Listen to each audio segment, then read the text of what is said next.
as I say, it's the 8th, but we've never had this many people before, which just goes to show that being cancelled is probably a very good thing, because it draws attention and stimulates notice.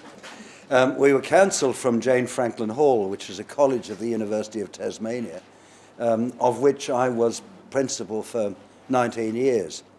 And over the last 8 years, we've held all our colloquia there and our summer schools. The principal was a student of mine, and I like her. I still do. I like her very much. But she said to me, "I'm sorry, I hate making this phone call, but we have 2 transitioning students, and we have to protect them." And so we were cancelled. And then we had the saga of trying to find an alternative site, which wasn't as easy as it seemed. And we wanted to avoid a church site because when we were established, the Archbishop, who's been more than generous to us, said, "Look, you have a special role to play and you must be independent. We're not here to be a mouthpiece of the Catholic Church. We're here to talk about the greatness of the Catholic and Christian intellectual tradition, yes, but we're not an evangelical body, and it was better for us to avoid a church location for our colloquium." And I think that was the right decision. And happily, the Italian club made itself available quite late in the proceedings, and viva l'Italia. Yeah? So, and I'm very grateful to Marty Zucco and his staff for setting things up so beautifully for us.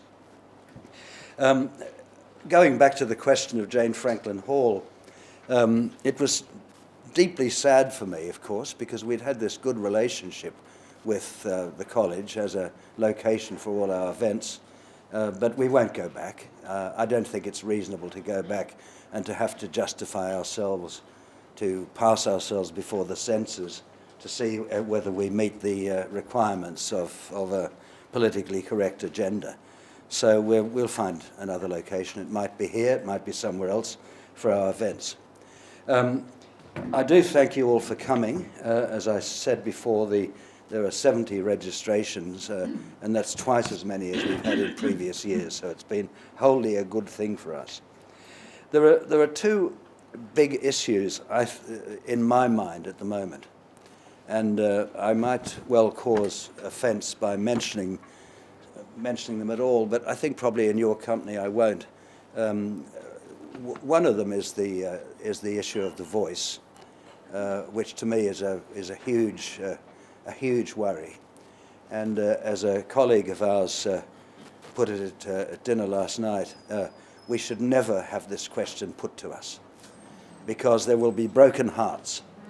There'll be broken hearts if it's knocked back, which seems likely to be the case, and there'll be broken hearts if it's successful, because many of us will feel that the country has adopted an apartheid agenda, that it's adopted policies that are race-based. And for my part, speaking, and this is just a personal opinion, but I try to orientate my views from the position of our Western and Christian civilization. It seems to me a terrible thing that benefits of any kind should be distributed on the basis of anything other than need. In other words, government assistance of any kind, in my view, should be colourblind. Need should be the only criterion. And to establish a separate leg of government, even despite all the assurances that it won't be quite like that, is a terrifying thought to me. But I'm just really sad, and I think, first of all, the main thing is that the question should not have been put. Would that the government would change its mind before September comes around, would have the courage to change its mind. The second big issue, it seemed to me, was the one about gender change, transitioning. Somebody sent me this report. I said I'd be short. Somebody sent me this account by the parent of a transitioning child. Excuse me, or the aunt, rather. My sister's neighbour has recently socially transitioned her 8-year-old son into a daughter after he was exhibiting, quotes, gender non-conforming behaviour, quotes. The school is going along with this and has informed the girls at primary school that he will be using their bathroom and they need to accept it. My sister reported that this neighbour has a history of mental illness herself and had previously told her that she was disappointed that she had a daughter instead of a son. In some of these cases, it is clear that the parents are engaged in a form of child abuse against their own children. A similar case is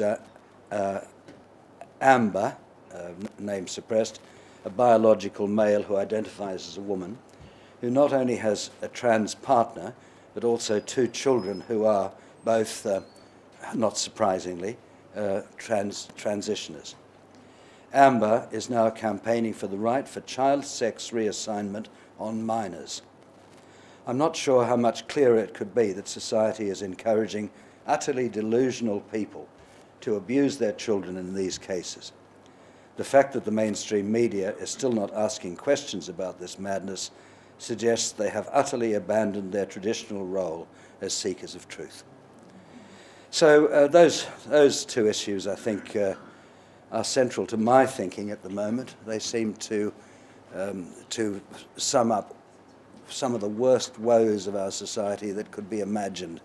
And I can't imagine what it would be, having been retired from a full-time job for 10 years, I can't imagine what it would be like nowadays to work in a university or a school. I just cannot imagine. And I have great sympathy for those of you who do, because it must be a daily challenge.